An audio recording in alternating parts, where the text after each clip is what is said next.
Hello and welcome back to the Famous 4 YouTube channel. In one of our previous videos, we shared some of the unique Land Rovers that exist. If you haven't checked it out already, go click in the top right corner. Now in the comments of that video, you guys suggested a lot more unique Land Rovers, and we found some more ourselves, so we thought we'd make a part 2. So here are 6 more unique Land Rovers that exist. First up, we have got the most commented mention of the last video, the Roadless 109, also known as the Forest Rover. This vehicle was commissioned by the Forestry Commission in the UK to help them traverse the forests easily. It was noted that vehicles kept getting stuck on tracks with fallen trees, so they contacted Roadless Traction Limited, who were known for their work on tractors. This vehicle was a Series 2A, and they improved the ground clearance, gave it new axles, 4 tractor tyres and custom panelling to allow for the new massive wheel arches.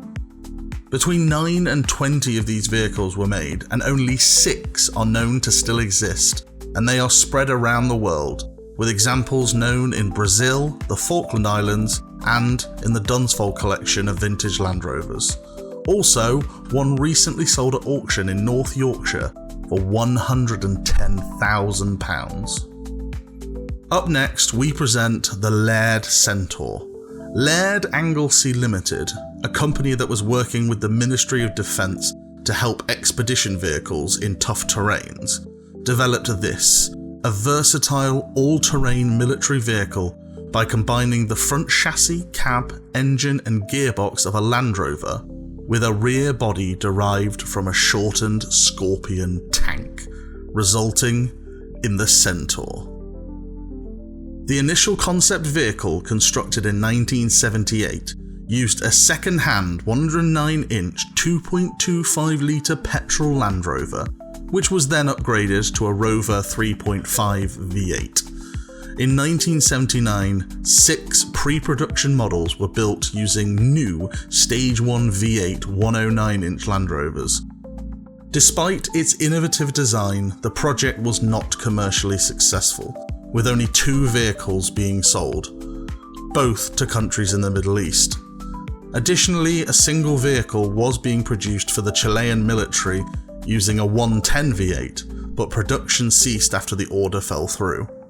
Remarkably though, 6 of the 8 Centors built have survived. Next, we dive into the world of amphibious vehicles with the Otel, the 1-ton amphibious Land Rover. In 1965, Land Rover responded to an Australian Army requirement by designing and building an amphibious vehicle rated at 1-ton capacity, which required no special preparation for crossing waterways. Unlike its predecessor from 1962, the Air Portable General Purpose, the APGP, which used inflatable bags for flotation, the Otel featured a boat-shaped flotation hull. This design eliminated the long setup times needed for the APGP to fit and inflate its flotation bags. The Otel was built on a purpose-built chassis with a 97-inch wheelbase. Its body was made from aluminium, and it was constructed in 4 sealed units: the rear body with sealed tailboard, a central section with controls and seating for 3, and 2 front wings. It used a standard 6-cylinder 2.6 litre engine, along with standard transmission, axles and suspension. All available space, including the front wing buoyancy tanks and areas around the chassis and under the floor, were filled with polyurethane foam to provide buoyancy unaffected by small arms fire. Despite extensive testing, the Otel was not adopted by the Australian Army, and no production models were ever built. The sole prototype now resides in the Dunsfold collection in the UK. If I were to say the words cinema and car, you'd probably think of a drive-in movie theatre. However, you could say the Cineroma Mobile Cinema, a converted Land Rover 109 station wagon by Syntec Limited, fitted with all the cinema equipment you would need to show a film. It was sold as the perfect way to show propaganda, educational films and advertisements. Apparently, a number of these specialist Land Rovers were used in Africa by governments and charities to show educational films, as this would be the only way to show movies in remote areas for many years. Sadly, we can't find any reference to one being in storage anywhere, so perhaps this unique Land Rover is lost forever. At number 5, we have a completely different vehicle, like nothing you've seen on this list or the previous list. Introducing the 1998 Farmer's Friend concept. This was a one-off concept car that never made it to production. There is literally one of these in the world. Work began in 1998 when a Subaru Sumo was discovered in a scrapyard. The suspension, engine, gearbox and controls were modified to fit into a space frame with a pivot just behind the driver. This design was quite unique for its time, featuring springs on all 4 corners and central articulation. During its construction, Gators and quad bikes were just beginning to gain popularity, suggesting that Land Rover's timing was perfect. However, the vehicle never went into production.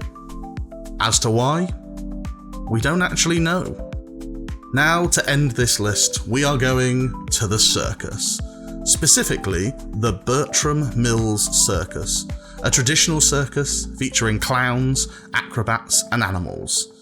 And the animals is where we're going to look for our Land Rover, because there was a famous elephant called Cam that liked to go for a drive during the circus.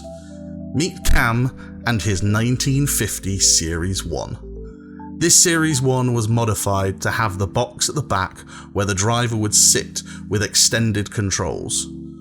Just like the very first ever series, the steering wheel was placed in the centre of the dash because apparently Cam didn't mind where it was. The suspension was upgraded by fitting double coil springs and the chassis extended to make it possible for Cam to climb on board. And here is some very rare video footage of Cam the elephant actually driving the car. And there you have it, 6 more unique cars to add to the 6 in the previous video. Which was your favourite? Can you think of any more? Let us know in the comments and maybe, just maybe, we'll do a part 3.